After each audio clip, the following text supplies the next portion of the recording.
Hello everyone, in this video I will show you how you can calculate the result of the modulus operation using 991 MS series calculator.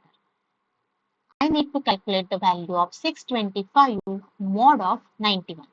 So I am pressing here 625 divided by 91 is equal to, I will get the answer like 6.8681 and so on. But I need a result in the form of quotient and remainder format. So I'm pressing here this button, that is A, B divided by C. So after pressing this button, I will get the result likewise 6, 79 and 91. So 6 is my quotient, 79 is my remainder and 91 is my divisor.